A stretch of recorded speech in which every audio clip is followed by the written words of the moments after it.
নারায়ণ রাম কি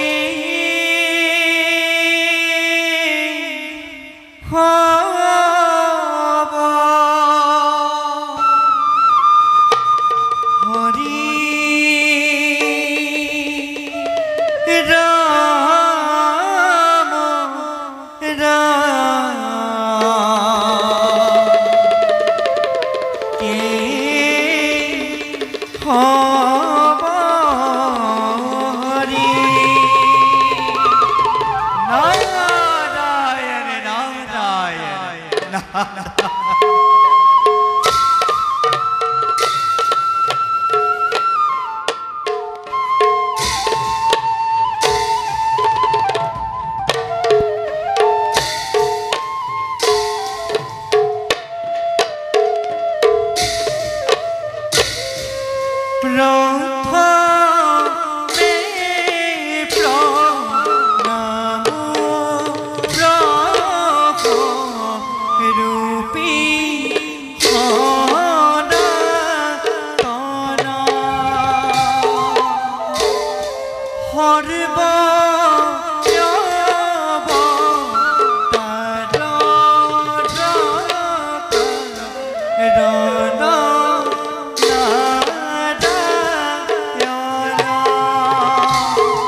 নারায়ণ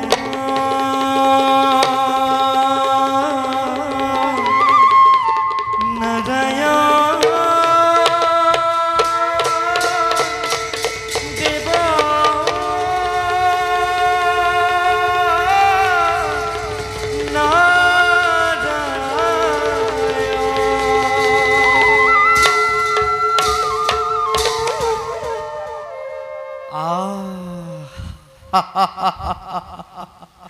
আজি যে আমার পরম সৌভাগ্য স্বয়ং বৈকুণ্ঠপতি নারায়ণ আমি আমি নিজ চক্ষুরে করিলু দর্শন হে দয়াময় এনে কি নারদর হত সহস্য কোটি প্রণিপাত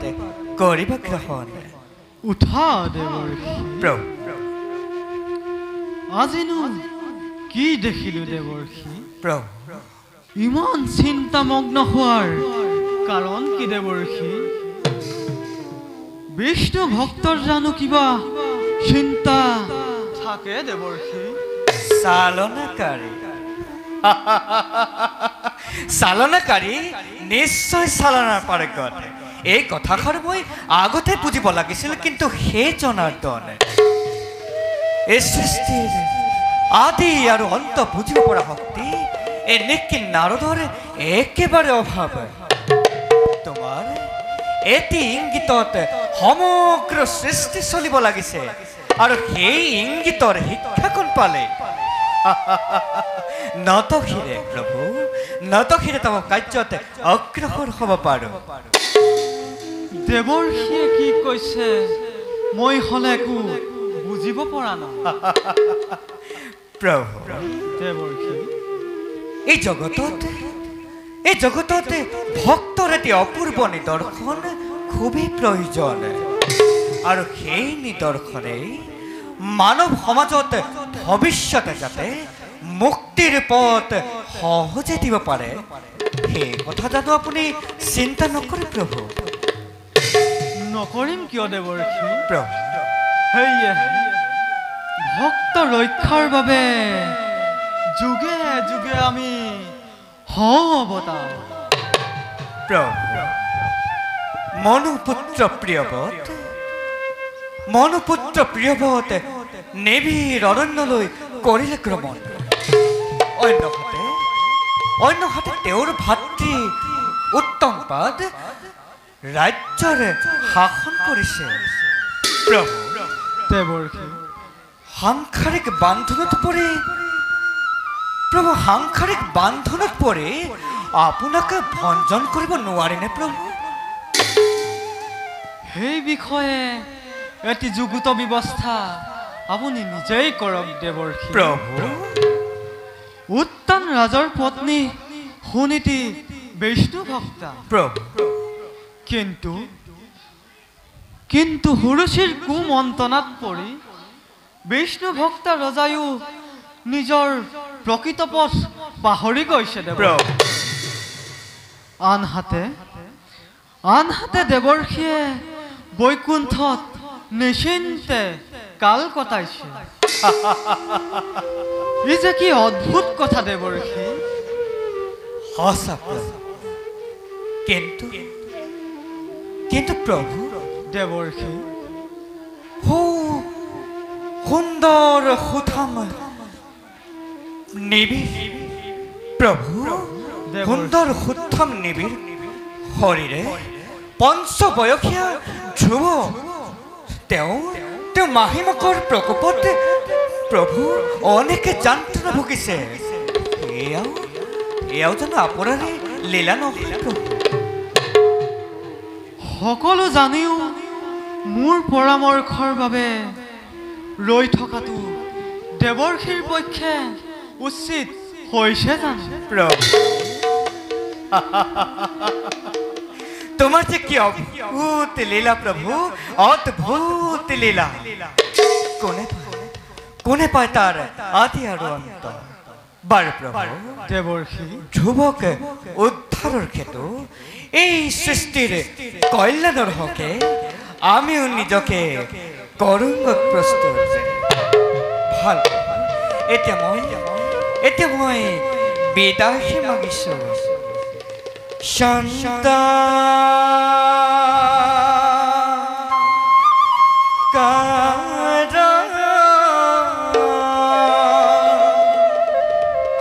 ভুজগ শয়ন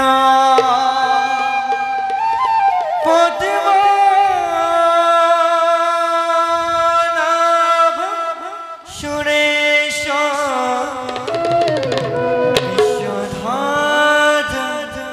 গগন সদৃশ মেঘবর্ণ শুভাঙ্গ লক্ষ্মীকান্ত কমল নয়ন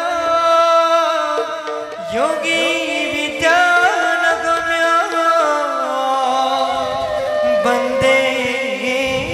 বিষ্ণু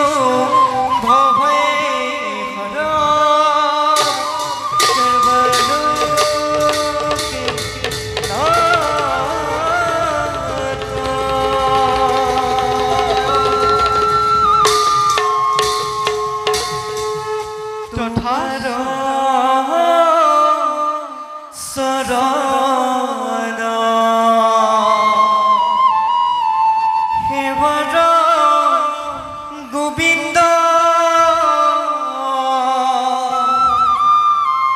ইনজানো একো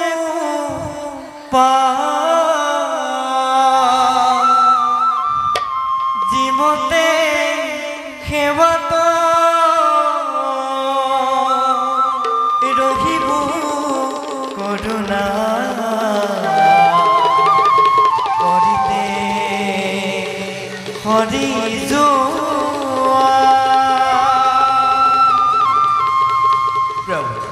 দেৱৰ্ষি প্ৰভু ভগবান